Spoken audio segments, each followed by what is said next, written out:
boy. Okay, there are still some things that I am hearing about the queer community, sometimes even inside the queer community itself, that I want to address. Specifically about my species, the lesbians. So please enjoy the gameplay that I am providing for you, and let me educate you if you do not know these things, or maybe help bring another voice to the table if you are also tired of hearing what I'm about to discuss. Number 1. You just haven't met the right man yet. This is probably one of the most common and frustrating ones. These people assume that attraction to women is temporary, confused, or fixable. Let's Google how attraction works scientifically. Attraction is a complex, scientifically validated interplay of primal neurological responses, biological chemistry, and evolutionary psychology. What does this mean? It means that attraction is the way your body responds to someone that you like, that you want to be with. There is an undeniable pull or a spark of interest that biologically happens in your body when you become attracted to someone. So, when a female feels attracted to another female, it is real. Just as real as two heteronormative people's attraction to each other. It is a bodily reaction and indication that you are interested. It also works in the opposite way, by which I mean if a lesbian looks at a man and does not feel that reaction within themselves, they are simply not attracted to that man. Or any man. There are features and traits that men have that lesbians do not want. We are looking for features and traits in women because they are who we are attracted to. Even just the fact that you aren't the same gender is enough. There are people where gender matters in the person that they want to be with, and that's okay. Sexuality is not a challenge to overcome. It is part of who we are. Just like Lady Gaga says, we were born this way. It's all of you misogynistic silly gooses who just want to condition us to think the way that you think because you think that you are always right and can tell us how we feel. Which you can't, by the way. It's an invalidating statement to say that we haven't met the right man yet because you're saying that our attraction to other women isn't real. If we say that you haven't found the right same-sex partner yet, how would that sound? Ridiculous, right? Number 2. One of you has to be the man. A classic heterosexual lens being forced onto lesbian relationships. Masculinity and femininity do not mean the same as man or women roles. Masculinity and femininity are forms of expression, ways we choose to represent ourselves, and what we feel like who we are, if that makes sense. Gender expression has nothing to do with the roles that you assign in a relationship. Roles in the relationship are decided upon how the individuals work as a team and how to best support each other. Whether you are a masc and a femme in a relationship, masc and masc, femme and femme, or whatever else. No one has to quote-unquote be the man, and no one quote-unquote is the man either.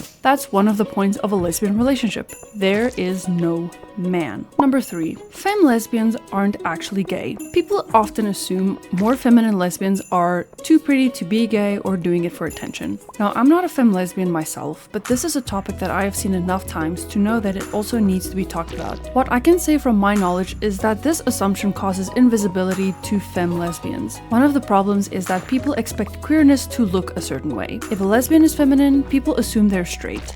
If they're masculine, people assume they're trying to be a man. It creates this impossible situation where queer people are constantly being judged based on how they look instead of who they are actually attracted to. At the end of the day, don't assume things about people based on how they look. You can't say that just because they look a certain way that it means certain things about them. It's not always the case. Just stop assuming and putting labels on people that you know nothing about. Number 4. Lesbians hate men. Another extremely common stereotype. Not being romantically interested in men does not mean we hate them. As a lesbian, I actually really like men. I think they're cool, hilarious, and I sometimes even experience gender envy. I wished I was a guy when I was a kid. I had and still have really good and close friendships with men, and I love them to bits. But our boundaries should not be interpreted as hostility. Lesbians saying that they aren't interested in dating men and declining romantic advances from men are simply boundaries, aka communicating that that is something they do not want for themselves. Hostility is wishing harm to them or feeling hatred towards them. Boundaries and hostility are two different things. I think this stereotype exists because women are often expected to be available, accommodating, or open to male attention. So when a boundary against that is set, it can be interpreted as anger or resentment. Some lesbians may have difficult feelings toward men because of personal experiences, but those experiences do not define lesbianism itself, which actually leads me to the next myth. Number 5. Every lesbian had trauma with men. This misconception implies sexuality is caused by bad experiences feelings rather than genuine attraction. I know a few people who were in worse situations than me that involved guys and they are still attracted to guys. Yes, I also had bad experiences with almost every guy I was with, but they did not cause me to become a lesbian. They definitely played a role in helping me realize that I am a lesbian, in the sense that I just wasn't romantically or physically attracted to them at all, no matter what they did or said. But that's about it. You cannot choose who you love. There are even lesbians who were or still are in traumatic relationships with other women, and they are still attracted to women. Trauma does not create sexuality. Number 6. All lesbians are attracted to every woman. Being gay does not remove standards, preference, or basic human taste. That's all I have to say. And lastly, number 7. Lesbians can't have healthy, long-term relationships. This one is quietly pushed through media because lesbian or sapphic couples are often sexualized, tragic, temporary, and killed off in shows. There's this term used to describe a trope called bury your gays, which is where queer characters, especially queer women, disproportionately end up with tragic endings, die, or have their relationships cut short instead of being allowed to simply exist and be happy. The issue isn't that queer characters can never experience tragedy. Every character should be allowed complex stories. The issue is when tragedy becomes the default ending over and over again. This is a historical pattern in media. Sometimes people have this idea that lesbian or any queer relationship can't last or aren't as serious. We haven't always been showed lesbian couples simply existing, growing old together, arguing over dishes, buying homes, or building ordinary lives together. Representation isn't just about seeing ourselves on screen. It's also about seeing possibilities of our future. Thankfully, we're seeing more stories now where queer people are allowed to simply be happy. They get to be awkward, joyful, messy, romantic, and ordinary, because healthy long-term queer relationships absolutely exist in real life.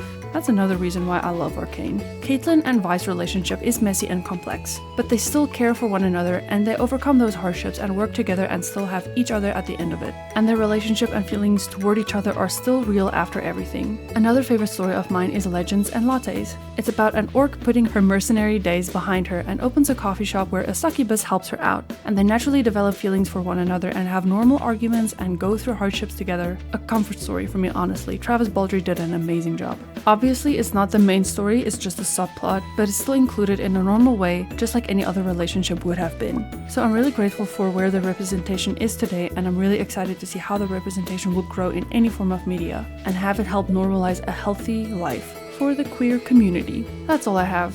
I really hope that this helped someone feel seen and heard, and maybe even made you aware of something or was educational at any point. We are also officially nearing the end of Pride Month, which means all the gays stops being gay and we disappear.